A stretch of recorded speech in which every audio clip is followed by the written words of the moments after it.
Christophe qui me demande est-ce que c'est difficile d'être végétarien ou vegan au Japon?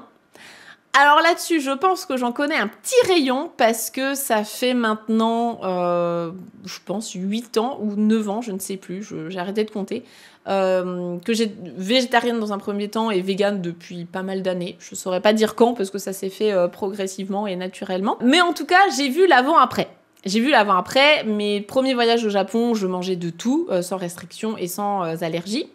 Et ensuite, j'étais végétarienne et maintenant végane. Donc, je vois vraiment l'évolution de tout ça. Et je l'ai vu aussi avec le temps. Le avant Covid, pendant Covid, où j'étais à la toute première semaine de réouverture du Japon, j'étais là. Et ensuite, j'y suis retournée plusieurs fois. Donc, voilà, je peux vous parler un petit peu de l'état des lieux, de comment ça se passe quand on est végé ou végane au Japon. Stop! Si tu regardes cette vidéo, c'est probablement que tu prévois un prochain voyage au Japon. Je suis ravie pour toi et je te souhaite vraiment d'en profiter du mieux possible, mais pour en extraire le maximum et avoir la plus belle expérience possible de manière authentique et connectée avec les Japonais, eh bien, je ne peux que te recommander d'acquérir les bases de la langue. Si tu as besoin d'aide, j'ai créé un guide pour débutants que tu peux télécharger gratuitement via le premier lien dans la description. Ce guide, il te donnera toutes les bases à maîtriser en vue de ton voyage, donc les phrases typiques, comment construire justement tes premières phrases, le vocabulaire et les kanji essentiels pour un voyage au Japon et comment mémoriser aussi les kanas facilement. Je t'ai compilé tout ça dans mon guide pour débutants. Il est disponible gratuitement, tu reçois ça dans ta boîte mail et tu peux le lire tranquillement. Tu peux même l'emmener directement au Japon vu qu'il est au format PDF, tu peux le glisser sur ton téléphone, ça prend pas de place dans la valise. Donc pour être sûr de ne pas oublier, télécharge-le tout de suite et ensuite reprends tranquillement ta vidéo. Je te souhaite un bon voyage au Japon et un bel apprentissage du japonais. Alors déjà, là où il faut faire attention, c'est que eux n'ont pas cette distinction, enfin c'est encore assez flou pour eux. Qu'est-ce que c'est un végétarien? Qu'est-ce qu'il peut manger ou pas? Vegan, bah du coup c'est pareil. Voilà, ils sont pas forcément encore très au courant de comment ça se fait. Et je jette pas la pierre, hein, c'est ok. C'est juste que nous, en tant que personnes concernées, il faut qu'on fasse attention. C'est à nous de faire attention, tu vois. J'ai déjà eu, par exemple, la mauvaise surprise de me retrouver avec du poisson, de la sèche, de la méduse et de la viande quand j'ai demandé des plats végétariens ou véganes. Parce que pour eux, en fait, on m'a déjà dit littéralement, mais de la sèche, c'est pas un animal. Ça ne pousse pas sur les arbres non plus. C'est un animal qui a été tué et que vous mettez dans mon assiette. Donc, je n'en mange pas. Voilà. Donc, tout ça pour te dire que la première chose vraiment à laquelle il faut faire attention, c'est pas parce que tu dis que t'es végétarien ou vegan que derrière, ils vont le comprendre. Ça, c'est valable aussi dans d'autres pays et même en France. Il y a même des gens qui pensent que les végétariens mangent du poisson. Voilà. Donc, là-dessus, bien faire attention et pas prendre ça pour acquis. Moi, ce que je te conseille, c'est déjà d'une part d'apprendre les kanji qui t'intéressent. Donc, tu vois, reconnaître les kanji de la viande, des poissons, voilà, ce genre de choses. C'est quand même assez essentiel pour vérifier ce que tu vas manger dans les supermarchés ou dans les restaurants. Également, faire attention notamment au dashi. Donc, le dashi, c'est ce bouillon qu'on retrouve à la base de plein de plats différents. C'est du bouillon donc, qui est fait avec du poisson. Et tu vas vraiment le retrouver dans énormément de plats. Ça peut être même dans des ramen et dans des udon. Même si c'est marqué que c'est avec des légumes, tu peux avoir du poisson dedans. Moi, un truc qui m'a tuée un jour, c'est que j'avais envie d'une soupe de légumes. Tu vois, un truc tout con, juste une soupe de légumes en briques. J'étais dans un supermarché. J'ai passé littéralement 1 heure dans ce supermarché à faire tous les rayons. Soupe, sauce, etc. Je cherchais juste un truc basique. Toutes les soupes de légumes étaient avec soit du poisson, soit du poulet dedans. Alors qu'il y avait marqué soupe de légumes.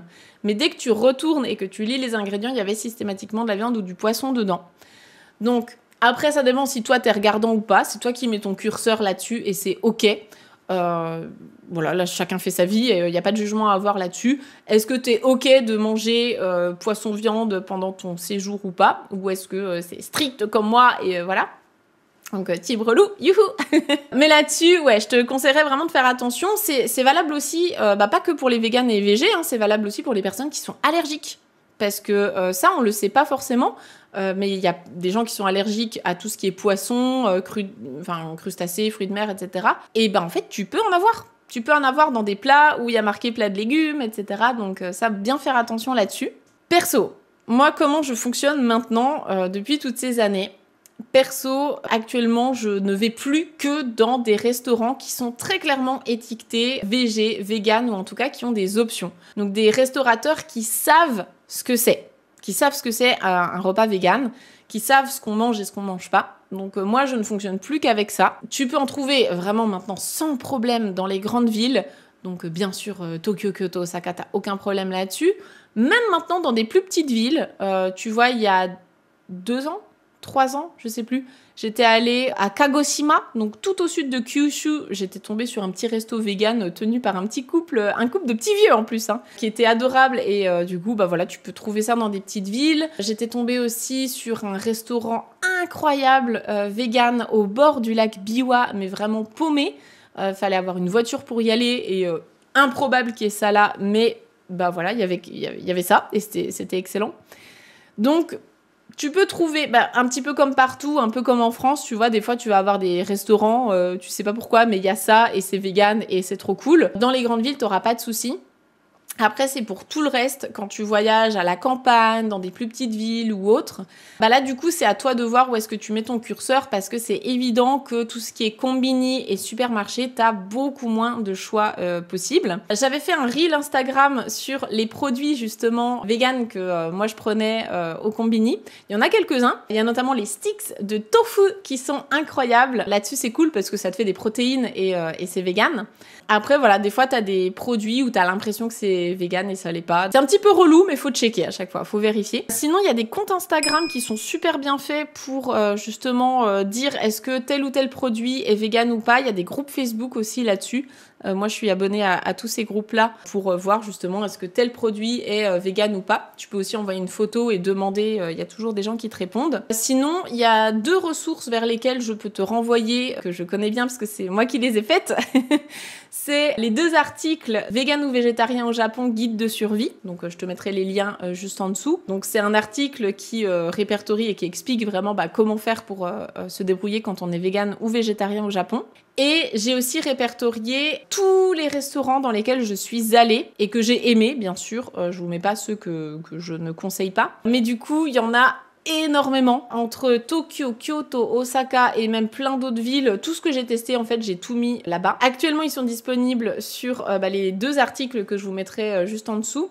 Et on compte en faire aussi un e-book bientôt sur justement toutes nos recommandations vegan et végé au Japon. Peut-être que si vous regardez cette vidéo dans le futur, peut-être que cet e-book existera déjà. Voilà, et puis Christophe, sinon je te renvoie également vers la classe en ligne de décembre 2022 à 1h38 où j'avais parlé de peut-on manger vegan au Japon. Donc tu vois, ça date d'il y a 2 ans et demi, donc entre-temps, je pense que mon discours a un petit peu évolué parce que maintenant il y a énormément de choix, vraiment partout quoi. Voilà, et il y a Sylvie qui dit « Personnellement, mon conjoint et ma fille ne mangent pas de viande. Quand tu leur expliques tant bien que mal, ils comprennent très bien. » Alors la majorité du temps, oui, bien sûr, ils vont comprendre, ils vont avoir envie de faire un effort, etc. Mais c'est pas le cas 100% du temps. Moi, j'ai malheureusement déjà eu des petits soucis là-dessus. La plupart du temps, c'était sans arrière-pensée méchante ou quoi que ce soit. Hein. C'est juste que je me suis retrouvée avec des animaux morts dans mon assiette et j'avais pas demandé ça. Parce que pour eux, en fait, juste, ils ne faisaient pas le lien entre une sèche, une méduse et un animal.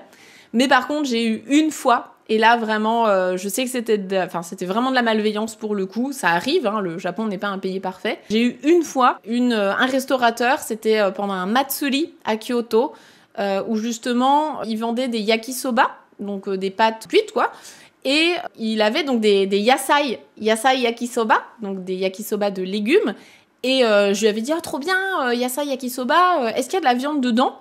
Et il m'avait dit, non, il n'y a pas de viande. Et j'avais dit, trop bien, du coup j'en prends. Et là je prends l'assiette et je vais manger à côté.